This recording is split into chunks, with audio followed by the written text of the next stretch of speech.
Once upon a time, there lived a little girl who hid her humble origins all her life and preferred to invent her own legend. Once upon a time, Gabrielle Chanel was born under the sign of the Leo to a traveling peddler and a laundress who died at 32, exhausted by life. Once upon a time, there was a father who abandoned his 5 children and had his 3 daughters sent away to an orphanage. At 12 years old, Gabrielle would never see him again. Forever after, she pretended that he had left to make his way in America. Once upon a time, there was an orphanage behind the walls of a convent, the Abbey of Aubazine, where Gabrielle spent nearly 7 years.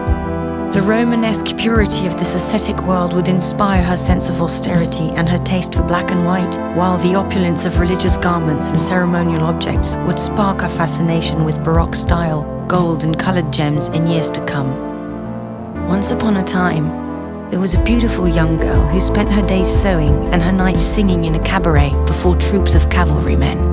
She was called Coco because she often sang, "Who's seen Coco in the Trocadero?" She always preferred to pretend that Coco was the nickname given to her by her father. Once upon a time, a young woman with a boyish allure refused to ride side-saddle on the horses of a well-born cavalier, Etienne Balzan. She dressed like no one else, taking her inspiration from masculine attire and inventing new styles of hat, which she stripped off their birds and feathers to make them simpler, lighter, more chic. Her first clients were working girls, but society quickly followed. Once upon a time, there was a great love named Boy Capel. English, wealthy, and cultivated, he was the man of her dreams. He introduced her to literature, the Orient, and the esoteric. Boy helped Coco become Chanel. She decided to open her first boutiques in Paris, Deauville, and Biarritz. She wanted to work to win her liberty. Once upon a time, a revolution came to pass when, in a stroke of genius, Coco Chanel transformed the female silhouette. She shortened dresses, revealed ankles, freed the waist, eliminated corsets, revived jersey, cut her hair and bronzed her skin. Chanel closed one era and launched a new century of fashion.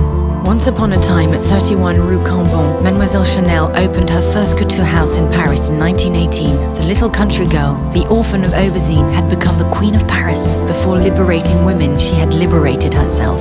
Once upon a time, there was a love story that ended abruptly. Boy Capel died in a car accident. For the first and last time, Coco Chanel was seen to cry. "Either I die as well," she said, "or I finish what we started together." She chose to go on.